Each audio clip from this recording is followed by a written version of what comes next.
दोस्तों हमारे चैनल दर्पण ज्ञान सागर में आप सभी का स्वागत है।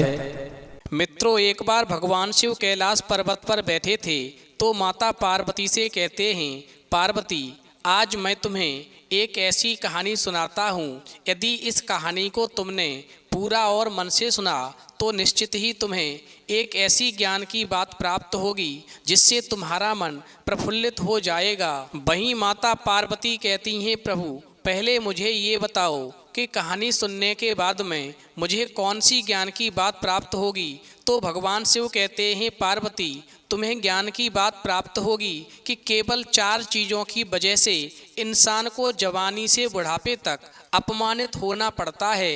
फिर तो माता पार्वती कहती हैं, प्रभु एक दिन बुढ़ापा तो सब पर आता है, इसलिए ये कहानी तो बहुत ही महत्वपूर्ण होगी। इसलिए आप कहानी को शुरू करें, मैं कहानी को पूरा और मन से सुनूंगी। तो मित्रों, कहानी शुरू करने से पहले मेरा आप सभी से अनुरोध है कि आप हमारी कहानी में खो जाएं। उससे पहले हमारे चैनल को सब्सक्राइब करके बेल आइकन अवश्य दबा लें, जिससे हमारी हर वीडियो का नोटिफिकेशन सबसे पहले आप तक पहुंच सके और आप हमारी हर वीडियो से प्राप्त ज्ञान का अपने जीवन में लाभ उठा सकें। तो आइए कहानी शुरू करते हैं। भगवान शिव कहते हैं, पार्वती एक नदी के किनारे एक ऋषि का गुरुकुल था, जहाँ धर्म और अस्त्र शस्त्र चलाने की शिक्षा दी जाती थी। वहाँ अनेक शिष्य आते थे।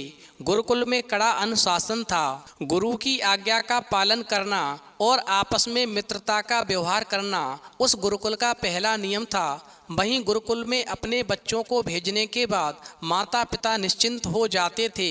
उन्हें गुरु पर विश्वास था कि वे बच्चों को अच्छी शिक्षा और अच्छे संस्कार देंगे। भगवान शिव कहते हैं, पार्वती उसी गुरुकुल में विभूति, दक्षेश, सुवास और नवीन नाम के 4 बच्चे भी शिक्षा ग्रहण कर रहे थे। वहीं विभूति और दक्षेश बहुत बुद्धिमान थे। हर विद्या सबसे पहले सीख लेते थे। उनके अंदर बस एक ही कमी थी कि दोनों बहुत ही ईर्ष्यालु थे। किसी और की प्रशंसा कभी नहीं करते थे और ना ही कभी सुन सकते थे। वहीं इसके विपरीत सुवास और नवीन नाम के बच्चे साधारण बुद्धि के थे, पर सबसे मित्रता का व्यवहार करते थे, सबके गुणों का सम्मान करते थे। सुवास और नवीन ने अपने साथियों को समझाने का बहुत प्रयास किया, मगर सब व्यर्थ रहा। वहीं गुरुकुल का ऐसा नज़ारा देखकर के ऋषि को बहुत चिंता थी कि इन्हें कैसे सुधारा जाए। वे दोनों बालकों में अहंकार और ईर्ष्या की भावना को खत्म करना चाहते थे, पर उन्हें उचित अवसर नहीं मिल पा रहा था। भगवान शिव कहते हैं, पार्वती वहीं नदी के दूसरे किनारे पर एक बस्ती थी। वहाँ पर एक जमींदार रहते थे, जिनकी शिक्षा दीक्षा इसी गुरुकुल में हुई थी। उन्हीं दिनों वो जमींदार जो थे, गंगोत्री, यमुनोत्री, केदारनाथ, बद्रीनाथ चारों धामों की यात्रा करके लौटे। तो उन्होंने घर आने के बाद में एक भोज का आयोजन किया। वहीं जमींदार ने सबसे पहले गुरुकुल में संदेश भेजा कि हे ऋषवर, संदेश वाहक के साथ कृपया अपने 2 योग्य शिष्य हमारे भोज के लिए भेज दें, क्योंकि उन्हें भोजन कराने के बाद ही हमारा भोज आरंभ होगा। साथ ही मैं उनकी योग्यता के लिए उन्हें सम्मानित भी करना चाहता हूँ। भगवान शिव कहते हैं, पार्वती वहीं गुरु ने कुछ सोच समझ करके विभूति और दक्षेश को बुलाया और कहा, नदी के उस पार रहने वाले जमींदार ने आश्रम के 2 योग्य शिष्यों को दावत के लिए बुलाया है। दावत के बाद में वो उनकी योग्यता के लिए उन्हें सम्मानित भी करना चाहते हैं। वहीं गुरुकुल में तुम्हारी विद्या को देखते हुए मैंने तुम दोनों को चुना है, क्योंकि गुरुकुल के सभी बच्चों में तुम दोनों की बुद्धि बहुत तेज है। इसलिए मैं चाहता हूँ कि आज तुम जमींदार के यहाँ पर जाओ और वहाँ पर भोज करो। उसके बाद में वो तुम्हें सम्मानित भी करेंगे। वहीं गुरु की बात सुनकर के दोनों शिष्यों ने कहा, ठीक है गुरुजी, आपकी आज्ञा है तो हम अवश्य जाएंगे। भगवान शिव कहते हैं, पार्वती वहीं दोनों शिष्य संदेश वाहक के साथ जमींदार के यहाँ पर पहुँचे। उधर भोजन की सुगंध वातावरण में फैली थी। जमींदार ने उन दोनों शिष्यों का स्वागत करते हुए कहा, भोजन तैयार है। आप दोनों दूर से आए हैं, इसलिए आप एक काम करें कि पास ही कुआं है, वहां जाकर आप हाथ पैर धो लें, फिर आप आसन ग्रहण करें। मगर कुएं पे जाने से पहले एक बात ध्यान रखें कि कुएं का चबूतरा छोटा है, एक समय में केवल एक ही व्यक्ति खड़ा हो पाएगा, अतः आप में से पहले कौन जाएगा ये आप समझ लो। पहले एक व्यक्ति जाए, उसके बाद में दूसरे को जाना है। वहीं जमींदार की बात को सुनकर के जो विभूति नाम का बच्चा था वो झटपट उठा और कुएं की ओर चल दिया। वहीं उसका साथी जो दछेस था वो वहीं पर बैठा रहा। वहीं जमींदार ने दछेस से पूछा कि जो कुएं की ओर तुम्हारा मित्र गया है, सुना है वो गुरुकुल के शिष्यों में सबसे श्रेष्ठ है और बहुत बड़ा विद्वान है। वहीं जमींदार की बात को सुनकर के जो दछेस नाम का बच्चा था वो एकदम क्रोधित हो गया और कहने लगा, किसने कहा कि विभूत विद्वान है? अरे वो तो खच्चर है, पूरा खच्चर। वहीं विभूति जब हाथ पैर धुलने के बाद में वापस आ गया तो उसके बाद में दछेस कुएं पर हाथ पैर धुलने के लिए गया तो जमींदार ने पुनः उस विभूति से पूछा कि तुम्हारा मित्र दछेस, मैंने सुना है कि गुरुकुल में सबसे बड़ा विद्वान है। तो विभूत कहने लगा, आपसे किसने कहा कि ये विद्वान है? अरे ये तो पूरा गधा है, गधा। वहीं विभूत और दछेस की बातों को सुनकर के जमींदार चुप हो गए, उन्होंने कुछ भी नहीं कहा। और फिर थोड़ी देर के बाद में दोनों शिष्यों को भोजन के लिए बुलवाया गया और जब वे खाने के लिए बैठे तो उनके सामने जानवरों का भोजन, भूसा, हरी घास और चने का दाना परोसा गया। वहीं जानवरों का भोजन देख करके एकदम से दछेस और विभूति जो थे क्रोध में उबल पड़े और जमींदार से कहने लगे, आपने हमें क्या जानवर समझ रखा है जो खाने के लिए घास भूसा दिया है? और फिर चिल्लाते हुए दोनों शिष्य क्रोध से पैर पटकते हुए तेजी से वहां से बाहर निकल पड़े। और जब वो दौड़ते हुए गुरुकुल पहुँचे तो उन्होंने सारी घटना गुरु को बताई। अभी बात पूरी भी नहीं हुई थी कि पीछे से जमींदार का संदेशवाहक हाँफता हुआ उसी गुरुकुल में ऋषि के सामने पहुंचा और उसने ऋषि से क्षमा मांगते हुए कहा, गुरुवर क्षमा करें, क्या कहीं कुछ समझने में भूल हो गई जो ये बिना खाना खाए हुए हमारे यहाँ से वापस आ गए? जमींदार स्वयं आपके पास आ रहे थे पर उनकी हवेली मेहमानों से भरी है, इसलिए वो नहीं आ सके, इसलिए उन्होंने मुझे पुनः आपके पास भेजा है। इसलिए मेरी आपसे प्रार्थना है कि ये दो शिष्य आपके बिना भोजन किए ही आ गए हैं, अतः आपसे मेरा निवेदन है कि अपने और दो शिष्यों को आप भेज दें, जिससे सबसे पहले हम आपके शिष्यों को खाना खिलाएं, उन्हें सम्मानित करें, उसी के बाद ही अन्य मेहमानों को भोजन कराया जाएगा। भगवान शिव कहते हैं, पार्वती। वहीं जमींदार के संदेशवाहक की बात को सुनकर के ऋषि ने इस बार दूसरे दो शिष्यों यानी सुभाष और नवीन को संदेशवाहक के साथ भेजा।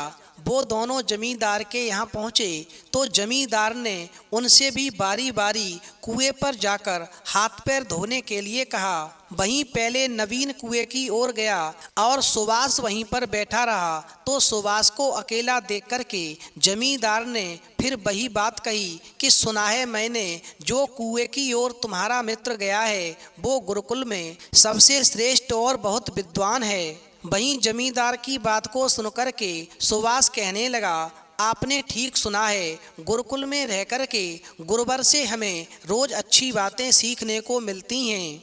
वहीं जमींदार ने पूछा कि आपने ये नहीं बताया कि आप दोनों में कौन श्रेष्ठ है। वहीं सुभाष कहने लगा कि श्रेष्ठ तो नवीन है जो कुएं पर हाथ पैर धुलने गया है। वहीं जमींदार ने फिर कहा कि तो आप अपने बारे में बताएं, यदि वो विद्वान है तो आप क्या हैं? वहीं सुभाष ने फिर कहा, मैं तो उसके सामने कुछ भी नहीं हूँ। भगवान शिव कहते हैं, पार्वती। वहीं जब नवीन लौटा और सुभाष कुएं की ओर गया, वहीं जमींदार ने वही प्रश्न नवीन से भी किया और कहा, मैंने सुना है तुम्हारा मित्र सुभाष जो कुएं पर हाथ पैर धुलने गया है वो तुम्हारे गुरुकुल का सबसे श्रेष्ठ विद्वान व्यक्ति है, उसके सामने कोई दूसरा विद्वान नहीं है। वहीं जमींदार की बात को सुनकर के नवीन ने उत्तर दिया कि आप ठीक कहते हैं, हमारे गुरुकुल में सुभाष कितना विद्वान दूसरा कोई नहीं है। अरे सुभाष तो सूर्य है, मैं तो उसकी विद्वता के सामने एक दीपक भर नहीं हूँ। भगवान शिव कहते हैं पार्वती। वहीं जमींदार उनके उत्तर से संतुष्ट हुए और दोनों का यथोचित सत्कार किया। दक्षिणा में उन्हें 5-5 गायें पुरस्कार स्वरूप चांदी के खड़ाऊं भेंट की और फिर वे दोनों जब गुरुकुल लौटे तो बहुत प्रसन्न थे। वहीं सुभाष और नवीन के मान सम्मान को देख करके विभूति और दक्षेश का क्रोध और बढ़ गया और वो ऋषि के पास पहुँचे और कहा, गुरुजी एक बात बताओ, हम दोनों आपके इन शिष्यों से अधिक बुद्धिमान हैं, फिर भी हम अपमानित हुए। आप सब जानकर भी चुप हैं और नवीन और सुभाष की प्रशंसा कर रहे हैं। वहीं गुरु महर्षि ने उत्तर दिया कि ये तो जमींदार ही बता सकते हैं कि तुम्हारे सामने उन्होंने जानवरों का भोजन क्यों परोसा और इनके सामने स्वादिष्ट व्यंजन क्यों परोसे और इन्हें चांदी के खड़ाऊं से सम्मानित क्यों किया। वहीं विभूति और दक्षेश कहने लगे, तो गुरुजी आप चल कर के जमींदार से क्यों नहीं पूछते कि उन्होंने हमारा अपमान क्यों किया। वहीं जब दक्षेश ने हट किया तो महर्षि अनमने से अपने चारों शिष्यों को साथ लेकर के जमींदार के यहाँ पर पहुँच गए। वहीं जमींदार ने दौड़कर गुरु की अगवानी की और चारों शिष्यों को आसन दिया। वहीं ऋषि ने आने का कारण बताते हुए कहा, वत्स आपने शिष्यों के साथ भेदभाव क्यों किया। 2 शिष्यों के सामने आपने जानवरों वाला भोजन परोसा और उनका अपमान किया। वहीं 2 शिष्यों के सामने आपने स्वादिष्ट भोजन परोसे और उनका चांदी के खड़ाऊं भेंट करके सम्मान किया। आखिरकार आपने ऐसा क्यों किया। वहीं गुरु की बात को सुनकर के जमींदार ने गंभीर स्वर में कहा, हे गुरुवर, मैंने आपसे 2 सुयोग्य विद्वान भेजने का आग्रह किया था, पर आपने मेरे यहाँ पर बैल और खच्चर भेज दिए। क्योंकि जब मैंने आपके पहले भेजे हुए शिष्यों से प्रश्न पूछा तो इन्होंने एक दूसरे का यही परिचय दिया। एक ने कहा कि ये खच्चर है, दूसरे ने कहा कि ये बैल है। अतः मैंने दोनों को जानवर समझा और मैंने दोनों के लिए जानवरों वाले प्रिय भोजन परोसे।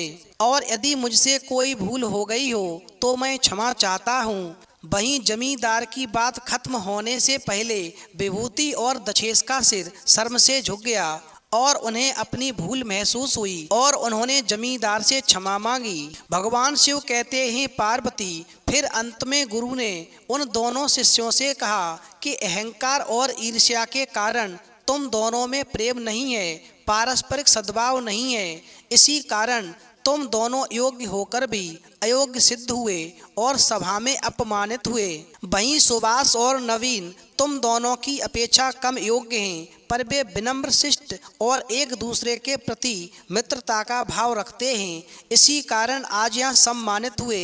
एक बात हमेशा ध्यान रखना, सबकी भावना की कद्र करना, सबसे प्रेम करना, सबका सम्मान करना ही शिष्य को योग्य बनाता है। जो व्यक्ति अहंकार, ईर्ष्या, क्रोध और लोभ इन 4 चीज़ों से घिरा रहता है, समाज की नज़रों में वो हमेशा गिरा रहता है, कभी किसी भी स्थान पर सम्मान नहीं पाता, हमेशा जवानी से बुढ़ापे तक अपमानित होता रहता है। ऐसा व्यक्ति जो 4 चीज़ों से घिरा रहता है, हमेशा बुढ़ापे में दुख पाता है। वहीं गुरु की वाणी सुनकर के अपमानित हुए दोनों शिष्यों ने गुरु की प्रशंसा की और अपनी गलती की क्षमा मांगी और आगे से अहंकार, ईर्ष्या, क्रोध, लोभ न करने का वचन लिया। वहीं गुरु को ये विश्वास हो गया कि अब ये उनके चारों शिष्य आगे से एक समान योग्य होकर के घर लौटेंगे।